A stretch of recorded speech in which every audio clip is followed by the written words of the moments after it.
जय श्री कृष्णा। व्रत कहानियों की श्रृंखला में आज हम सुनेंगे माँ दुर्गा की कहानी शीला। एक गांव में 3 बहनें रहती थी, कमला, विमला और शीला। कमला और विमला शीला से बहुत बड़ी थी। शीला के जन्म के समय शीला की माँ दुर्गा पूजा करती थी एवं पुत्र की कामना रखती थी। वे हर समय कहती थी, हे नव दुर्गा, हे मातेश्वरी, मेरी संतान को बहादुरी देना, चतुराई देना, धीरज देना। जब बच्चे के जन्म का समय आया तब उसने पुत्र के बजाय पुत्री को जन्म दिया। इससे उसकी माँ व दोनों बहनों का व्यवहार उसके साथ ठीक नहीं था। कुछ ही दिनों पश्चात उसकी माँ का देहांत हो गया। अब तो कमला और विमला का व्यवहार शीला के प्रति कठोर से कठोर होता गया।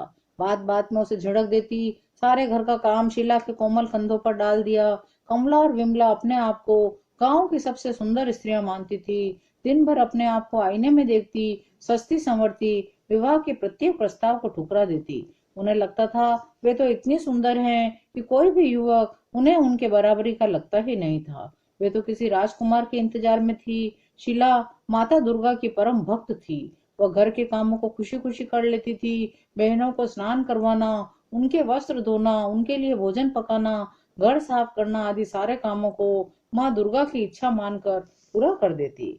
इतना काम करने पर भी शीला को ताने मिलते, झिड़कियां मिलती, उतरे हुए फटे पुराने वस्त्र मिलते, बासी खाना मिलता।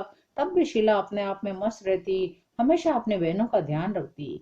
जब तीनों बहनें बड़ी हो गई तो गांव के लोग रिश्ते लाने लगे, परंतु सुंदरता के घमंड में कमला और विमला किसी रिश्ते को कबूल ही नहीं करती। एक दिन कमला ने शीला से कहा, आज हमारे वस्त्र पहाड़ी पर जो बावड़ी है वहां धोकर लाना। शीला कपड़ों की गांठ लेकर पहाड़ी पर चढ़ी जा रही थी। वह पहले कभी इस तरफ आई नहीं थी, सो मन ही मन कुछ कुछ घबरा भी रही थी, परंतु फिर भी माँ दुर्गा का नाम लेकर चढ़ी जा रही थी। ऊपर पहुंचकर उसने वहां एक मंदिर देखा। भीतर जाकर देखा तो वहां काली माँ का मंदिर था। उसने कपड़ों का गट्ठर रख दिया, बोली, हे माँ, मैं मेरी अपनी माँ तो जन्म के कुछ समय बाद ही मर गई। मैंने तो माँ के रूप में आपको ही देखा है। मुझ पर कृपा करो माँ, मेरे हिस्से में भी कुछ तो सुख का प्रसाद डालो। इतना कहकर उसने कपड़े धोए, उन्हें पहाड़ी पर सुखाने लगी। उसकी नजर दूर बने महलों पर पड़ी। उसने मन में एक ठंडी आह भरी, हे माँ, वो कितने सुंदर महल हैं। जीना तो इन बड़े लोगों का जीना है, हमारे जैसों ने तो जन्म ही क्यों लिया।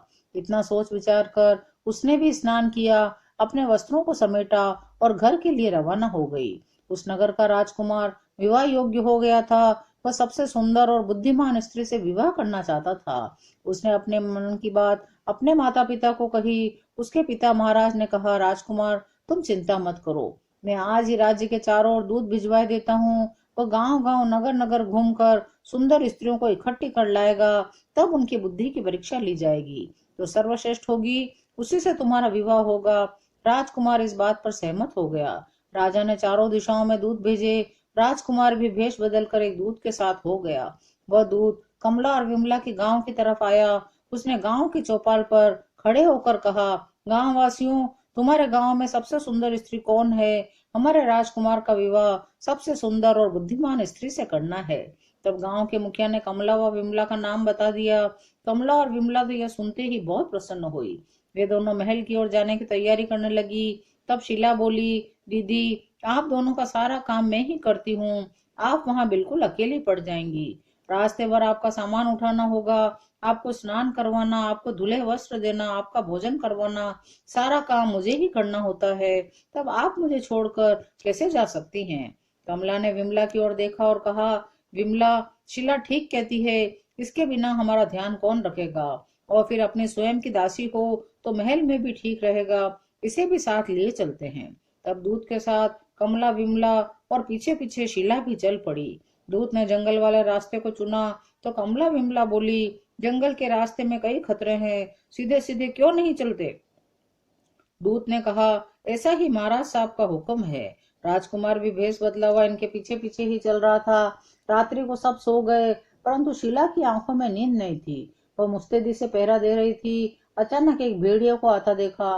राजकुमार भेड़िए पर हमला करता उससे पहले ही शीला ने अपने वस्त्र में से लकड़ी की गुलेल निकाली, उस पर पत्थर रखकर ऐसा निशाना साधा कि भेड़िए की आंख में चोट लगी। वो उल्टे पैरों लौट गया। अब तो राजकुमार शीला पर अत्यंत प्रसन्न हुआ। इस लड़की में उसे कुछ विशेष बात दिखाई दी। प्रातः हुई शीला ने सबके लिए नाश्ते का प्रबंध किया, बहनों की सेवा टहल की और आगे बढ़ चले। राजकुमार सब देख रहा था। आगे जाने पर कुछ डाकुओं ने हमला कर दिया। डाकुओं ने सबको लूट लिया और जब एक डाकू कमला विमला पर हाथ डालने लगा तो डाकुओं का सरदार आगे आ गया।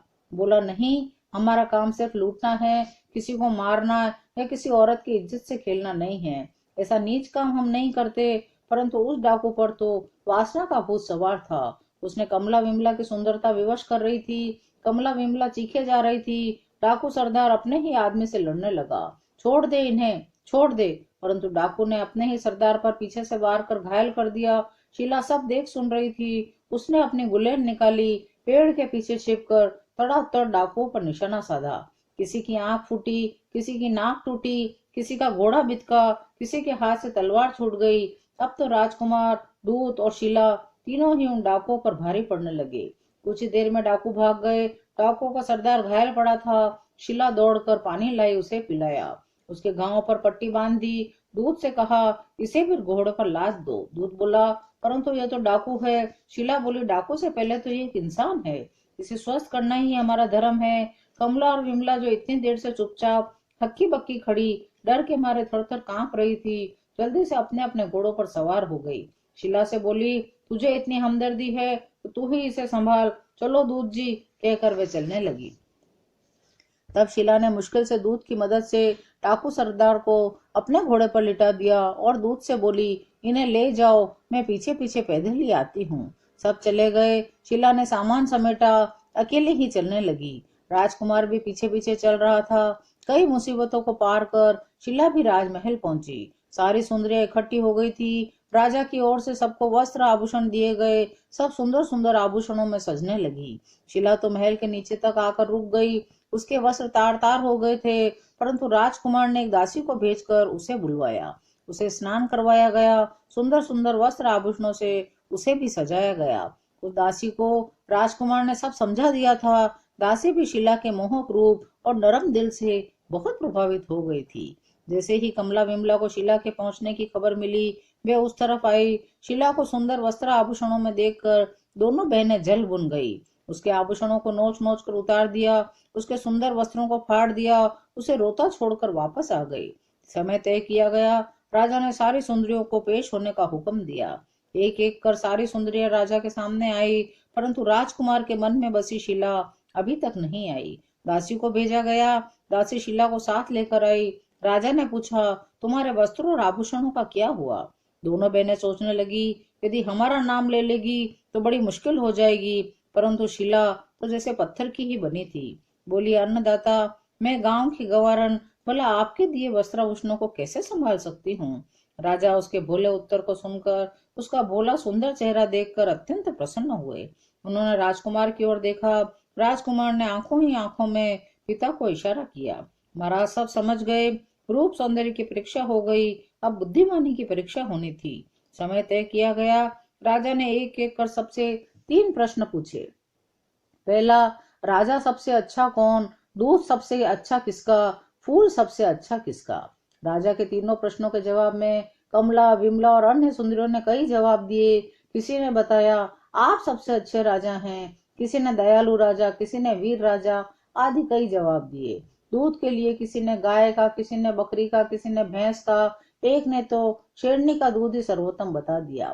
फूल के लिए भी किसी ने गुलाब, किसी ने केवड़ा, किसी ने कमल, किसी ने आंख का फूल उत्तम बताया। शीला अभी तक चुपचाप खड़ी थी। बहनों के सामने तो वह वैसे ही नहीं बोल पाती थी, फिर यहाँ तो वह बिन बुलाए मेहमान थी, फिर वह इतनी सुंदर भी नहीं थी, उसने सुंदर वस्त्र आभूषण भी नहीं पहने थे। जब सब जवाब दे चुके तो राजा ने शीला को निकट बुलाया और बोले, तुमने मेरे किसी प्रश्न का जवाब क्यों नहीं दिया?